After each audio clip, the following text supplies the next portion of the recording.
It's happening already, guys. We've made the breakthrough. The breakthrough is here. Oh my god, I've just had a realization of my own. Wow. Yes, Uraraka, we stand a queen. Anyways. Hi, I'm typical shonen girl, and I'm good for absolutely nothing. And this is... Ting, ting, ting, ting, ting, ting. That was believable, right? So, today I really wanted to come to you and talk to you about a subject that really means a lot to me personally. As someone who has watched anime, and specifically shonen anime, for a really long time, there's always been this little part of it that's always got under my skin, always annoyed me as a specific individual. Now, this is a very sensitive subject. Some people may be very offended. People do get very offended by this subject. I'm going to be talking about gender. And specifically, females.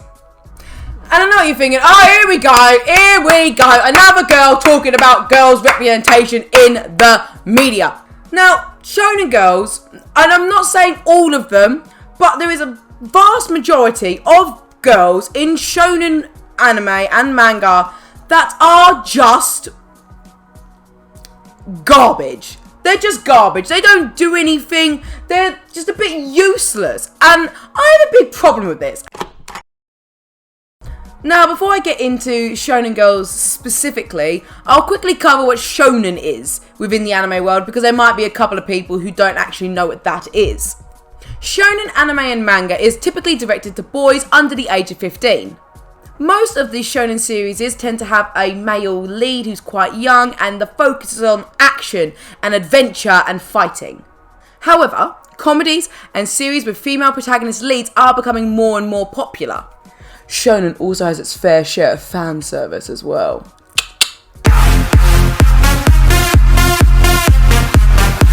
Some popular examples of shonen anime and manga you may have heard of would be Dragon Ball, Naruto and One Piece. First, I'd quickly like to explain to you what a male lead in shonen is like. Male shonen leads, well, it's in the name, isn't it? They're obviously driving the narrative of that specific story.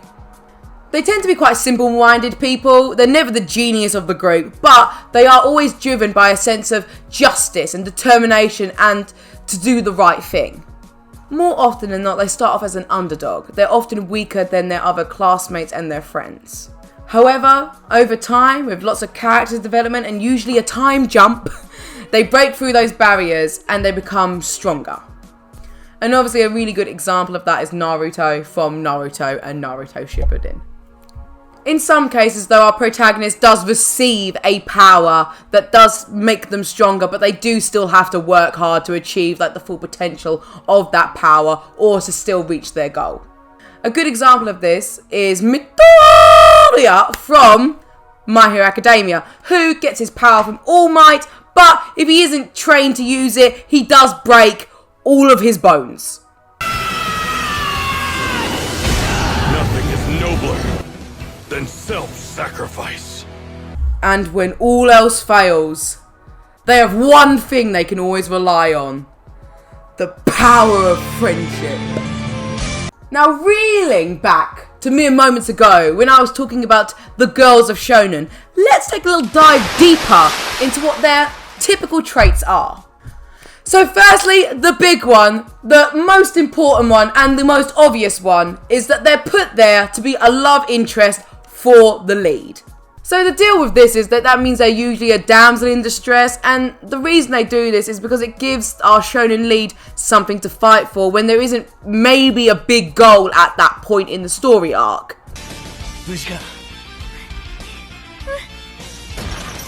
The problem with this one is that the male lead is usually just saving the girl because she's their friend, and the love is often one-sided, where the girl is fawning over the boy, but the boy just thinks they're a really good buddy.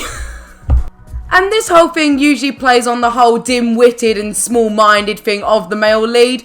I mean, look at Naruto and Hinata's situation. Now that was a struggle for my girl. 何隠れてんだってばよ。 They also tend to be quite powerless. This also plays into the whole damsel in distress situation where they can't really do anything to save themselves. Accidental death!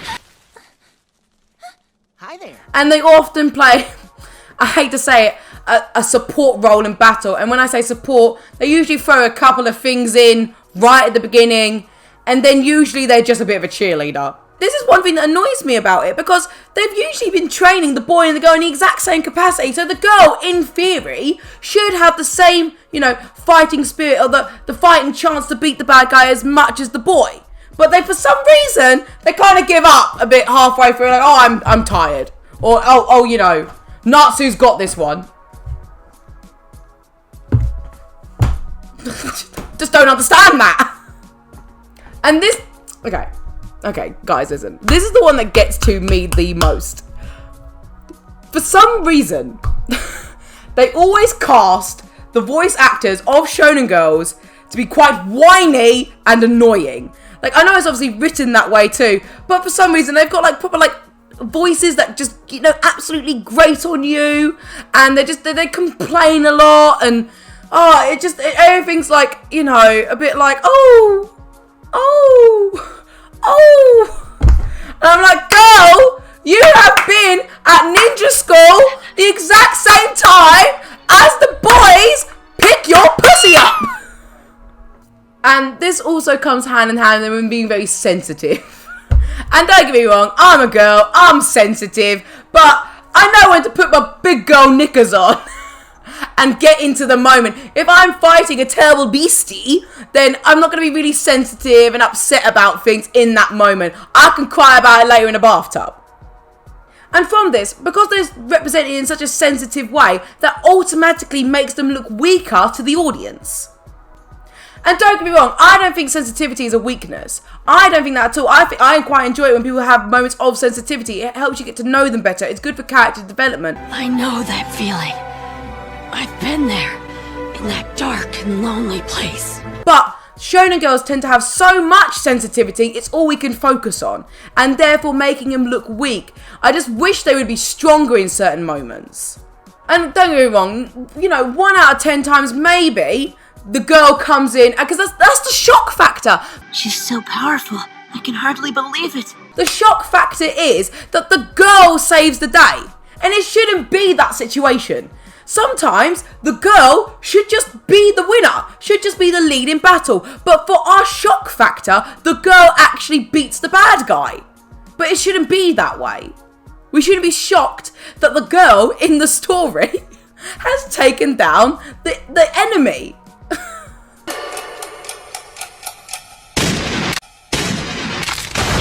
And finally, my absolute favourite reason for shonen girls to exist is fan service. And if you've ever watched a shonen, you know exactly what I'm talking about here. The girls are drawn to be over-sexualized. They are always in scantily clad outfits. We've got loads of cleavage. We've got loads of panty. And they've always got their big old titties. Apart from Sakura. They did Sakura the dirty on that one. I'm not gonna lie. Well, I see that you're still completely flat as a board. But Hinata's got boobies! But they just keep floating up. Is it wrong that I'm jealous of Hinata? Of her chest, that is. She got them big old bouncing titties! A boing, a boing, a boing. There's one golden moment of fan service that I've seen recently. I watched the 7 Deadly Sins series on Netflix, and quite literally there was a moment where Diane gets shrink down to a normal person size and Elizabeth is shrunk down really small. So Elizabeth's clothes don't fit her, so she's naked. And then Diane has to put on Elizabeth's clothing, which is already ridiculously small and over-sexualized. And we have this beautiful moment where Diane is in this little mini skirt and this little crop top with big old bouncing titties, and the naked Elizabeth is in between her titties in the cleavage. There is a naked sexy girl in the cleavage of a sexy girl. And that was probably one of the most fan service moments I had ever seen in modern anime. So if you want to put it into like black and white terms, the difference between the male characters and the female characters is this. The male characters are created specifically for the young boys watching to fantasize that they could be those characters. And the girls are there for the young boys to imagine that they're saving and that they could possibly be their waifus. Let's get into my issue with this. I've been a girl watching shonen anime for years. The first anime I ever watched was Death Note, which was a shonen. And don't get me wrong, I love shonen anime. I think they are brilliant. I'm here for the action, for the adventure, for the saying the name of your move before you do it in a battle. I love that stuff. But as a girl watching for, you know, a lot of my teenage years and my adulthood, watching these females be so weak has really been annoying to me.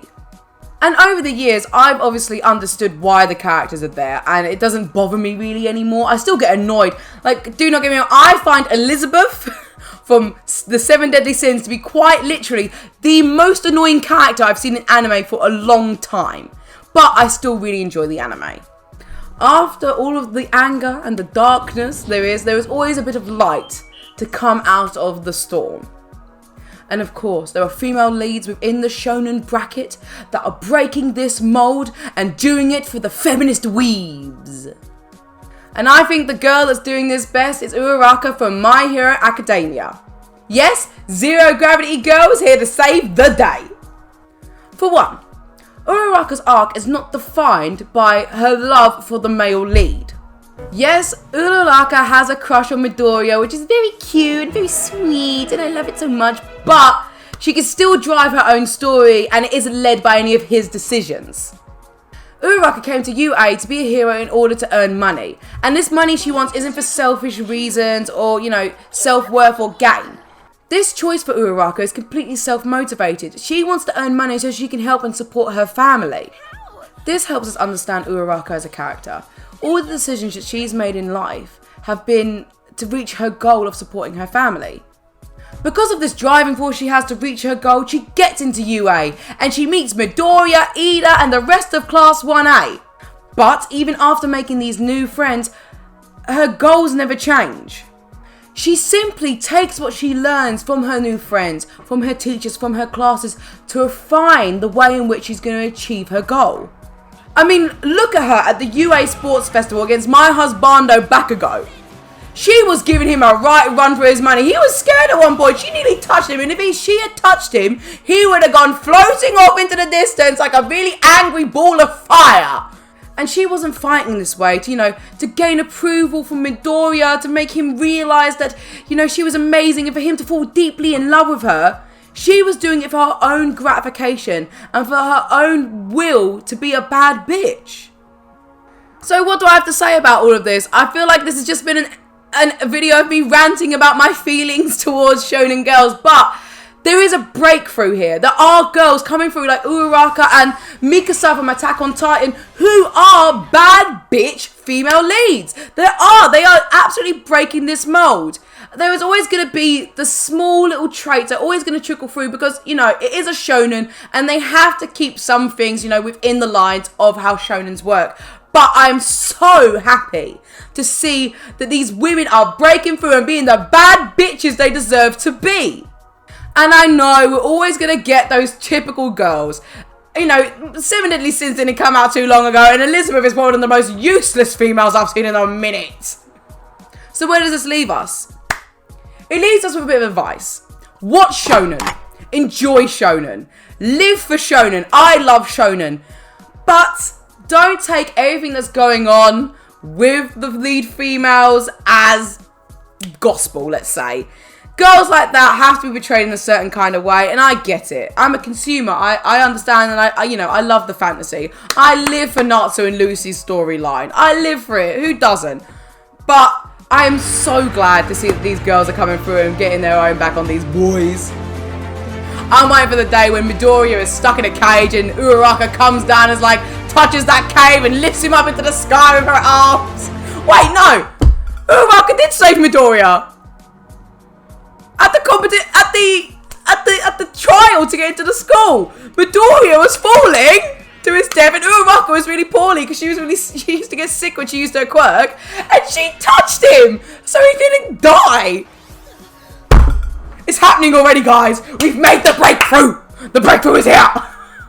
Oh my god, I've just had a realization of my own. Wow. Yes, Uraraka, we stand a queen. Anyways, back to my point. Don't take everything as gospel. Just enjoy it for what it is. It's a genre. There's some genres we'll love and there's some genres we'll hate. But shonen will always have a very special place in my heart. And keep in mind, even though the shonen female leads might be a bit meh, you will always have those amazing side characters like Urza Scarlet from Fairy Tail, Android 18 from Dragon Ball, Hange from Attack on Titan, Tamari from Naruto, and Merlin from the 7 Deadly Sins. So my advice would be just to watch the shonen for them bad bitches because they are sickening. Thank you for watching this video. And if you have your own opinions on shonen girls, shonen boys, or shonen in general, please leave a comment below. I would love to hear your own opinions, your own thoughts, your own feelings. Always remember to like and subscribe because those are the most important things on this platform. I have been Buckwheat. You have been the other person on the other side of the screen, and this has been the most enlightening, the most enriching, the most knowledgeable and philosophical video you have seen in years. And I will see you in the next one.